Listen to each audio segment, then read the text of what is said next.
Assalamualaikum warahmatullahi wabarakatuh. Pada kesempatan kali ini, saya akan melanjutkan materi untuk mata kuliah pengantar himpunan dan logika untuk minggu ke-12 dengan tema yaitu relasi. Dengan perincian yaitu definisi, representasi, inverse, operasi, komposisi, sifat relasi, serta relasi ekuivalen.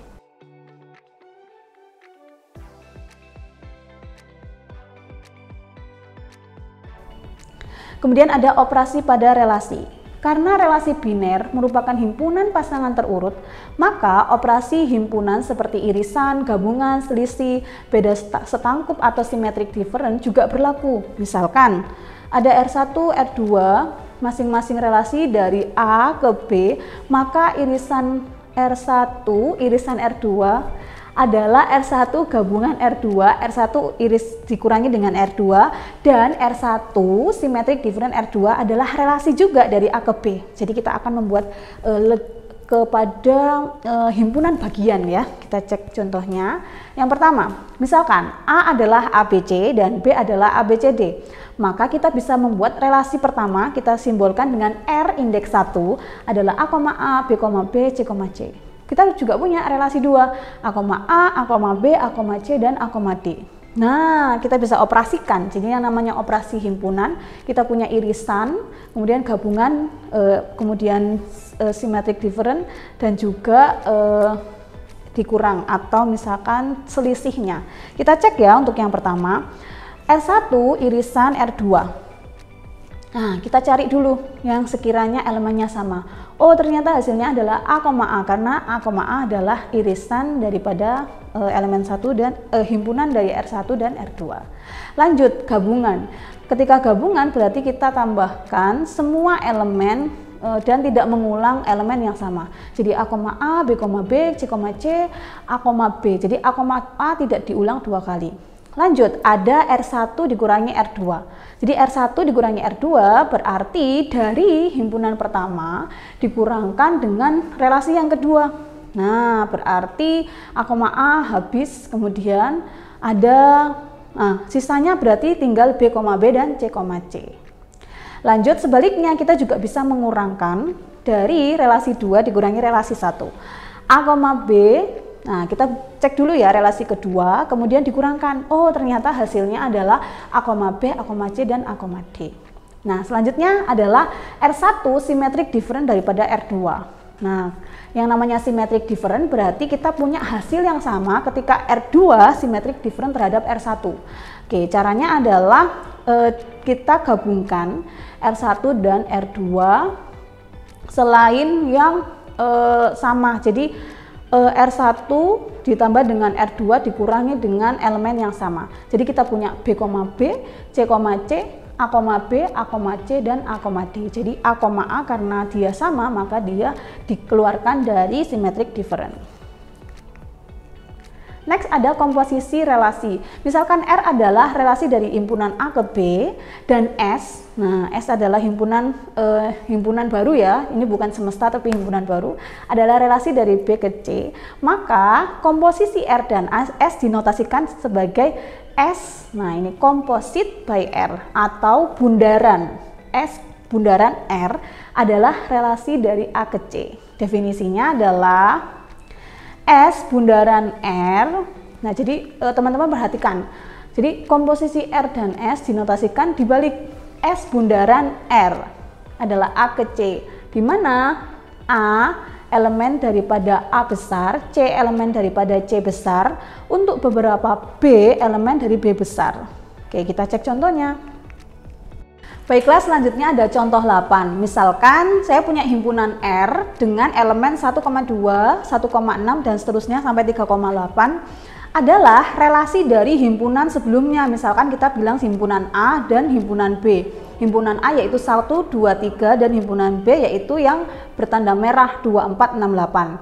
Nah, saya juga punya himpunan yang kedua yaitu himpunan S yang berelemen 2,U, 4,S, 4,T, 6,T sampai dengan 8,U yang berwarna ungu adalah relasi dari himpunan sebelumnya. Kita misalkan dia adalah C dengan 2468 dan himpunan STU. Nah, kita bisa mencari komposisi relasi R dan S. Jadi sekali lagi, komposisi relasi R dan S, cara menulisnya adalah S bundaran R dengan elemen. Nah, caranya tadi adalah kita tahu dia merupakan B-nya itu dihapuskan. Istilahnya B-nya itu adalah menjadi pudar dari elemen tersebut. Misalkan kita tahu R tadi 1,2 dengan S adalah 2,U, maka hasil daripada komposisi relasi R dan S adalah 1,U. Seperti itu ya teman-teman. Kita coba lagi yang elemen kedua, 1,6. Nah, kita cari pada S mana yang memuat angka 6 sebagai elemen B. Maka hasilnya adalah 1, T, 6-nya adalah lebur. Kemudian 2,4. Nah, di sini ternyata pada himpunan S kita punya dua kemungkinan, yaitu 4, T dan 4, S. Maka hasil dari komposisi R, S adalah 2, S dan 2, T. Gitu ya teman-teman. Sampai dengan kita dapatkan yang selanjutnya ada, nah ini ada himpunan 3,4, 3,6 dan 3,8. Kita cek dulu 3,4, 3,4 dan di himpunan S ada 4, S, sehingga kita punya hasilnya adalah 3, S. Lanjut 3,6. Nah, hasil daripada komposisi R menjadi S adalah 3, T, dan yang terakhir elemen 3,8 dikomposisikan terhadap S. Kita cek yang 8 menjadi 3,U. Nah, kita punya hasil akhir dari komposisi relasi R ke S atau S bundaran R. Kita juga bisa merepresentasikan dalam diagram panah seperti sebelumnya. Next, ada sifat relasi biner. Nah, ini ada beberapa sifat ini teman-teman yang harus kita ketahui. Yang pertama, sifat refleksif. Refleksif dikatakan refleksif ketika jika A kecil, elemen daripada A itu adalah memiliki elemen A, A juga. Jadi A dengan A itu sendiri. Kemudian ada transitif. Transitif adalah ketika A, B elemen daripada relasi dan B, C elemen daripada relasi, maka A, C adalah elemen dari relasi, di mana elemen ABC adalah elemen A. Kita cek contohnya. Misalkan A itu 1, 2, 3, 4 dan relasi R didefinisikan pada himpunan A. Nah, maka kita punya R itu adalah 1,1 dan seterusnya. Dia akan bersifat refleksif karena setiap A itu elemen daripada himpunan A. Nah, berarti kita punya hasilnya bagaimana teman-teman untuk relasi yang refleksif? Ada 1,1, kemudian 2,2, 3,3 dan 4,4. Jadi yang A, A itu adalah refleksif. Kita lanjut sifat yang kedua, yaitu tidak refleksif. Tidak refleksif adalah kita cek di sini ada relasi 1,1, 2,2, 2,3, kemudian 4,2, 4,3 dan 4,4. Itu dikatakan relasi yang tidak refleksif teman-teman, karena 3 itu elemen dari A tetapi tidak ada 3,3. Jadi berbeda ya dengan yang himpunan relasi pertama. Jadi dia punya 1,1 tapi ada elemen kedua 1,3, ada lagi elemen kita cek dari sebelumnya 3,1 ada 3,3, kemudian kita leburkan dengan yang sebelumnya 3,3 merupakan sifat yang refleksif. 2,1 kita cek di 1,1 maka dia hasilnya 1,1, 2,1 ada dan seterusnya. Tetapi yang baris kedua adalah tidak ada elemen 3,3 untuk hasil daripada 2,3 atau 4,3, maka dia bukan merupakan relasi yang refleksif. Lanjut, misalkan contoh yang ke-10 adalah sifat transitif. Kalau tadi transitif adalah A, B, C sama seperti komposit ya teman-teman ya. Jadi 2,1 yang bertanda merah, kemudian 3,2 dan seterusnya, maka itu dikatakan transitif karena 3,1 4,1 dan seterusnya itu memiliki hubungan satu sama lain di mana elemen B-nya akan menjadi lebur. 3,2, 2,1, maka hasilnya adalah 3,1, ada yang berwarna biru. Kemudian ada 4,2, kemudian ada 2,1, duanya lebur, sisanya adalah 4,1, ada yang berwarna biru. Kemudian 4,3, kita cari elemen B yang kedua yaitu 3,1, berarti hasilnya 4,1 ada, sehingga semua elemen itu memiliki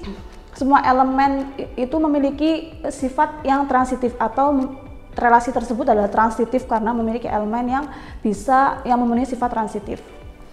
Nah, selanjutnya dikatakan bukan transitif ketika contoh B 1,1, 2,3 dan seterusnya itu tidak transitif karena 2,4 dan 4,2 itu ketika dikompositkan itu harusnya ada elemen 2,2, tetapi 2,2 itu bukan elemen daripada relasi dari B, maka dia dikatakan bukan transitif. Begitu juga dengan 4,2 dan 2,3. Nah, 4,2 dikompositkan berarti ada 4,3, tapi 4,3 bukan elemen daripada R, maka dia juga bukan sebagai sifat yang transitif. Nah, berikut ini ada beberapa relasi, teman-teman bisa cek sendiri untuk setiap soalnya, dan ada solusi dari pernyataan ini. Kalian bisa cek ya pakai kertas, kemudian dicoba sendiri di rumah. Next. Kemudian ada relasi dengan habis membagi, misalkan pada himpunan bulat positif itu akan bersifat transitif, misalkan bahwa A habis membagi B dan B habis membagi C, sama seperti komposit ya teman-teman. Maka terdapat bilangan positif M dan N, sedemikian hingga B sama dengan M kali A dan C sama dengan N kali B. Nah, kita cek contohnya. Itu untuk contoh yang habis membagi, sehingga kita punya C adalah NMA. Jadi yang N B sama dengan M kali A, C sama dengan N kali B, sehingga A habis membagi C. Jadi relasi habis membagi adalah bersifat transitif. Nah, kalau misalkan teman-teman kurang bisa memahami dengan simbol ABC, kalian bisa menggunakan angka untuk contohnya. Kemudian ada sifat ketiga. Jadi setelah kita tahu ada sifat transitif, kemudian ada sifat yang ketiga yaitu simetri. Refleksif, transitif, sekarang simetri. Relasi R disebut simetri apabila memenuhi kondisi tersebut. Jika A, B merupakan elemen daripada relasi, maka B, A adalah elemen daripada relasi. Kemudian dikatakan tidak simetri ketika ada A, B tapi tidak ada B, A. Dan yang ketiga ada asimetri ketika A, B itu adalah elemen daripada R, maka B, A adalah bukan elemen daripada R. Sebagai catatan, relasi bisa bersifat reflektif, simetris, transitif, disebut sebagai relasi yang ekuivalen. Jadi setiap relasi itu bisa kita detailkan apakah dia bersifat reflektif, simetris, dan transitif. Yang terakhir yaitu sifat keempat, yaitu antisimetri.